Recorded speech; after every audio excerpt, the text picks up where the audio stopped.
Hey, ARESxGOD here, and you know what day it is, rezero day. Finally, we get the episode, and honestly, it was a bit different from what I expected. I liked it quite a lot, but it was more character-driven episode, seeing as the last episode kind of started those fights, and instead of us getting those fights, we got a bit more characterization, especially for Emilia, and some very interesting questions with Echidna. So let's get into it and talk about it. Now, like I said, the first scenes of the episode are focused on the fight, the thing that got set up from last episode, especially with Elsa versus Garfield. There was a pretty nice exchange between them, especially the moment Garfield caught the blade with his teeth. Elsa was actually enjoying the fight, so to say. Garfield was more than holding his own against Elsa. He even head slammed her into the wall, dragged her across the wall. But of course, it's not gonna be that easy. I still have no idea how Elsa heals herself. You guys remember the last fight when Subaru was at the mansion when Beatrice died? I'm still very curious how she heals herself and how they're gonna be able to defeat Elsa. That's gonna be very interesting. But that's mostly the best part of the fight, so to say. We get, at least in this episode, and we see a bit of the Ram and Roswell thing, but I'll get to that. Now, this is where the character-driven story, so to say, starts, especially with Subaru and Beatrice in the room finally talking. Subaru was pretty good there, but he got caught off right at the last moment before he could fully say what he wanted. He was there just to want to save her and get her away from there. And I like that Beatrice figured out that Roswell was behind all of this. He was the one that gave Elsa her weakness, how her door magic works, not working with open there. But she's still stuck in her way, so to say, especially very dependent on that book, even though there's nothing into it. Still wants to keep the promise to Echidna. And Subaru wants to make her decide for herself, make her own choices.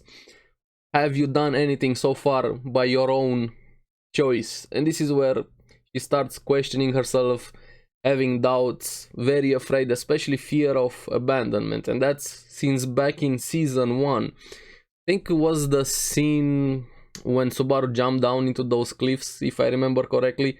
Even then she felt abandoned by him when he died.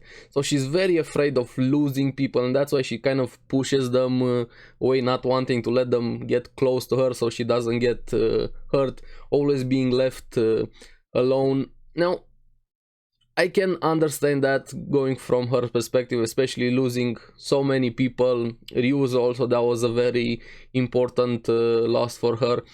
I would also like to get more of that flashback in the sanctuary, what exactly happened with Hector. We've just seen a glimpse of him. We still don't have the full story, but I'll get to that when I get to talk a bit more about Echidna. Now, I liked Subaru here again calling people out on their bullshit, so to say, or at least being blunt, telling her, you are an idiot. Maybe Echidna gave you an empty book by mistake, or the wrong book. It's been 400 years. It's time to choose for yourself what you want. This is where I felt like he kind of was on the right track. But Beatrice still has that expectations for that person, that magical person, and starts telling him, are you gonna be that person for me?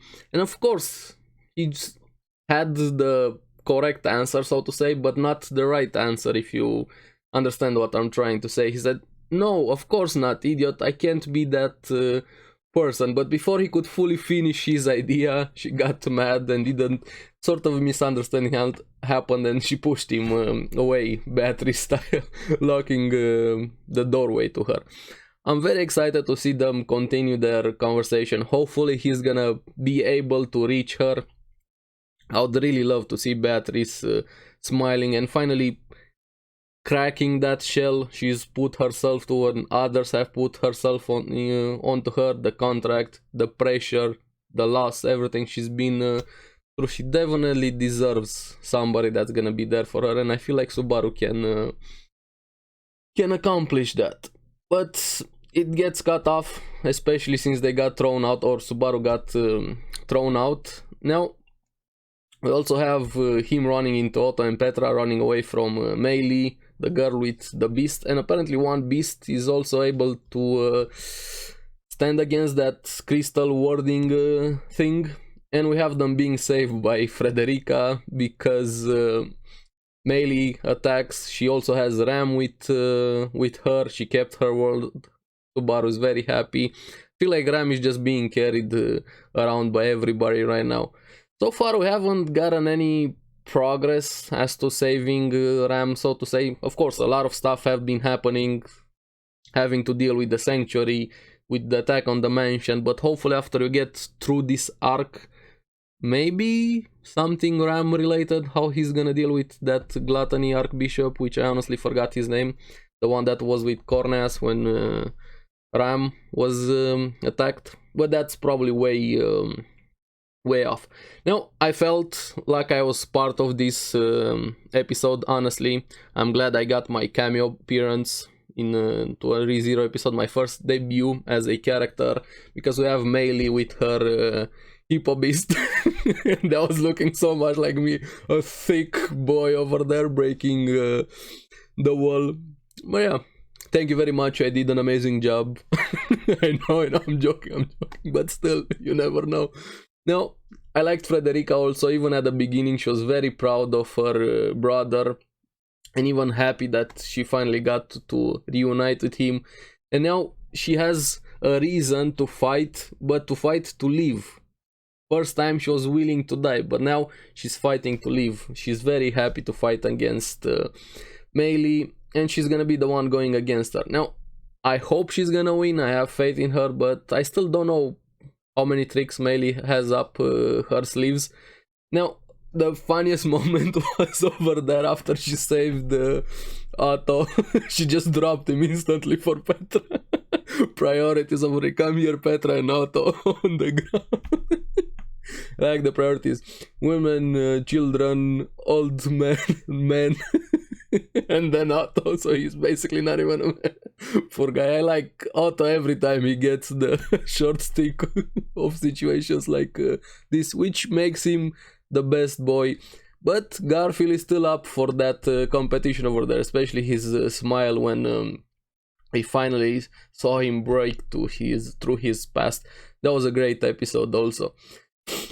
But yeah, now we have them trying to escape in Roswell office, because apparently there's a way out from there, and this is where they encounter that weird beast, which I thought back when we first saw it, I thought that was Elsa transformed. I was very mistaken about that, but now I'm also very curious what exactly is that beast and why it's able to fight against the warding.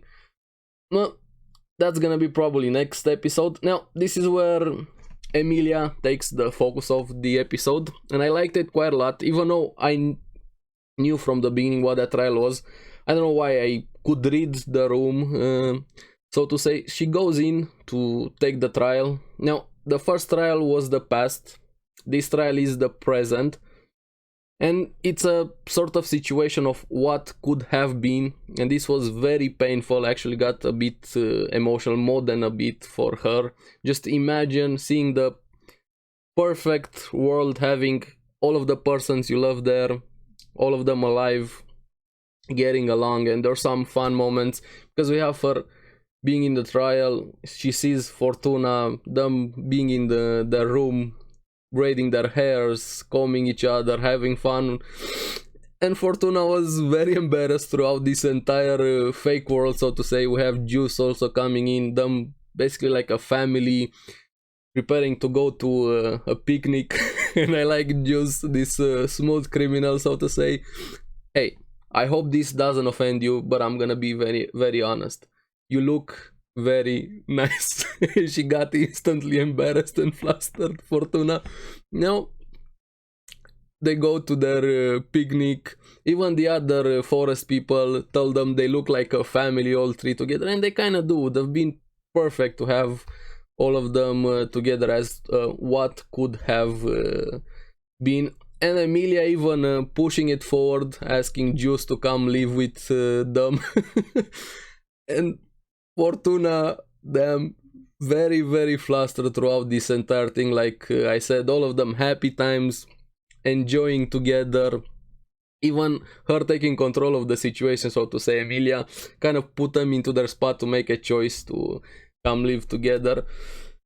But yeah, a very, very painful. I think this hurts a lot more seeing something that could have been than anything else, because it just hits you even more and opens all of the wounds with everything she has lost so far. But I was very proud of Emilia, because she held it in, crying in that moment. She left them alone to be together, Fortuna and Juice, even though they weren't real, of course. Now she meets up with Archie, who also shows up, finally starts talking to him, being honest. Archie's kind of like the one controlling the Matrix, so to say, the one inside that knows he's not real, kind of talking with her subconscious in a way.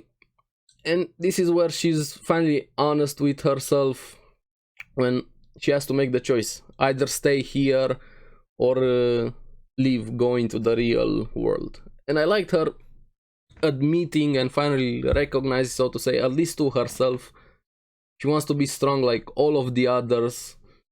How much so many people have helped her so far, and I'm glad she's finally getting some confidence in herself, being able to stand in her on her own 2 feet, and she makes the decision to actually live there.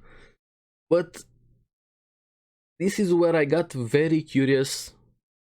Throughout, we've seen all of the interactions between Emilia and Echidna. Echidna, every time she told her, I hate you, I don't like you, always having those jabs at her. Everything was, I don't like you. Now, in this moment, it felt a lot more personal and close to him, because after Emilia made the choice to leave that fake world, Echidna shows up. Emilia tells her, thank you for showing me this. And we have Echidna telling, I'm disgusted by you, I hate you. And Echidna was actually crying, so Emilia made Echidna cry. Now, I'm very, very curious as to why. I don't know, maybe I'm reading too much into it, but like I said, we don't have the full story as to what happened in the sanctuary with Hector, why he was there, what's the connection and history between Hector and Echidna, and what happened after he showed up there. But maybe Echidna was put in sort of a similar position with having to make a choice like this, and she chose wrong, or she regrets her choice, so to say. I don't know, but I'm very curious. We've seen Echidna in a very vulnerable state. Hopefully they expand further on it. Now, this scene was probably my favorite. She finally, Emilia, having to leave that fake world, thinking how many times she has been protected by everybody. And when she jumped into the water there, seeing her reflection, that was just so good. Finally being able to see herself also, the scene and inside of her. That was just a very, very amazing scene. Now back at after she passed the trial, leaving the cemetery, more emotional stuff, because we have the villagers waiting for her outside, worried about her. And I liked how they were playing dumb to stay there and support her, being proud of her, because she told them, you don't have to be here. But of course, they finally see her as a person, not just a witch, how she's been persecuted her entire life. She finally has people there to support her. And we even have the sanctuary people, the demi-humans, with Ryuzu being there, proud of her, choosing to support her. And that's part in thanks to her actions, and also with what Garfield did and what he's been through also, especially one of those guys telling, they're very proud of Garfield. But yeah, I like the episode quite a lot. Now, like I said, we also had Emilia asking about Ram. They tell her she has to do something for herself also, and we know Ram and Puck are fighting against Rosal. We see a bit of that what's going on off screen. Hopefully we're gonna get to see the full fight. Now it's finally time for her to go into the last trial to face the future. Now hopefully she's gonna be able to pass it, which I think she's gonna be able to, because she's come so far, especially these last few episodes, and ever since she got her memories back and finally acknowledging everything and how many people have been there for her. But next episode it's gonna be very interesting. We have the Elsa versus Garfield fight, Subaru having to deal with Beatrice after he has to deal with that weird beast, Federica versus Meili, Roswell, Ram and Puck fight, and Emilia taking the trial. Well, I think we have like 4 episodes left or 3, I don't know, honestly, don't quote me on that, I could be completely off, but we just have a few episodes left. We 100% need a season 3. Hopefully we're gonna get one. I love this series. It made that on my top 10 list. It was I'm not gonna say what number, just make sure you watch that video. I highly recommend it if you guys want to know my thoughts on the 2020 anime. But yeah, I want the next episode so much. I love rezero. Now I leave off the questions to you guys. What do you think about the episode? Are you a bit disappointed we haven't seen the full fight? I am a bit, honestly, like I said, but I'm very happy with the episode. I got to see that amazing Emilia scene, so to say, with what could have been that trial. More than made up for not seeing the fight. But I would love to hear your guys' opinion on the episode, on the Elsa and the Garfield fight, what Emilia, what could have been, and Beatrice. Also Echidna, what do you think about that? I'm actually very curious about Echidna. Just remember, no spoilers. Let me know down in the comments below what you guys thought about the episode. As always, thank you very much for watching. Helps me quite a lot. And you guys remember to like and subscribe. You guys get the latest videos. And I'll see you again on the next one. Keep enjoying rezero. Bye bye.